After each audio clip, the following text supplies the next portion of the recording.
Mr. Frost, how does a fine New Hampshire man like yourself come by the name of Robert Lee Frost?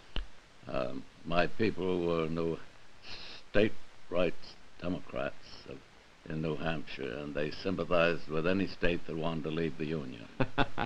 Well, tremendous. Mr. Frost, I'm going to ask you a simple question, but perhaps one that is not as complicated as it appears. What is poetry?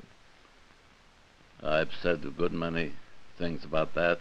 One thing I said, poetry is that which evaporates from both prose and verse when translated.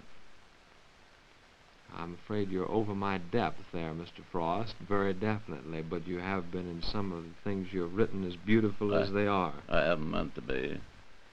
I think that perhaps part of your poetry is so plain and simple, and yet there are implications in it that are far beyond what we might expect. You don't want me to say that again to you. Poetry is that which evaporates from both prose and verse when translated.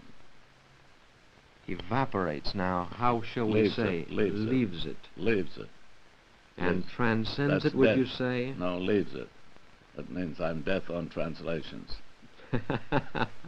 Then we won't translate it. No, don't translate me. That ought not to bother anybody except translators.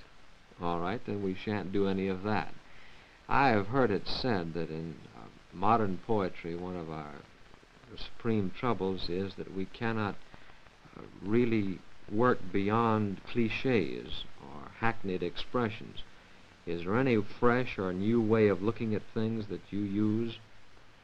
Well, that's another definition of, I suppose you'd say poetry might be a fresh use of the mother tongue, so that it sounds almost like slang.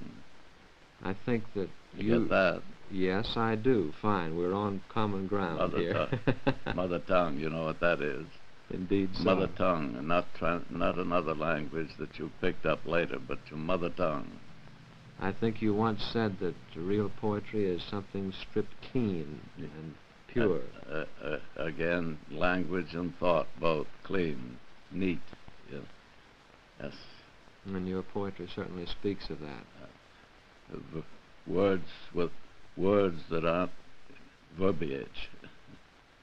Well, how, for instance, do you write a poem?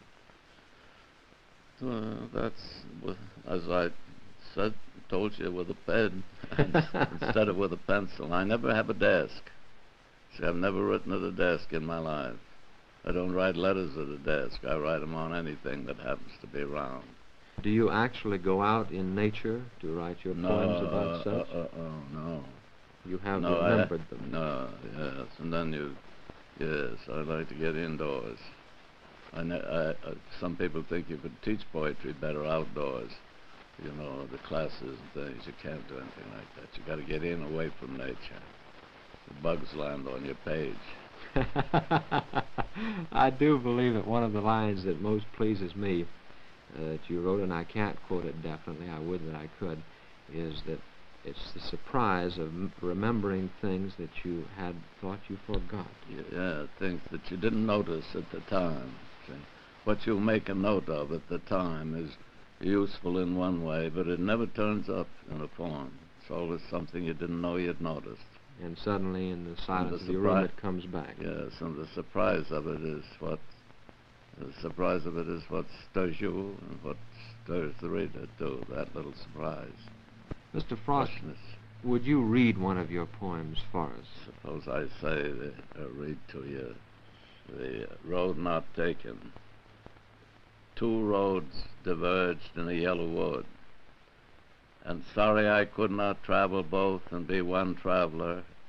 Long I stood and looked down one as far as I could to where it bent in the undergrowth, then took the other as just as fair, and having perhaps the better claim because it was grassy and wanted wear, though as for that the passing there had worn them really about the same, and both that morning equally lay in leaves no step had trodden black.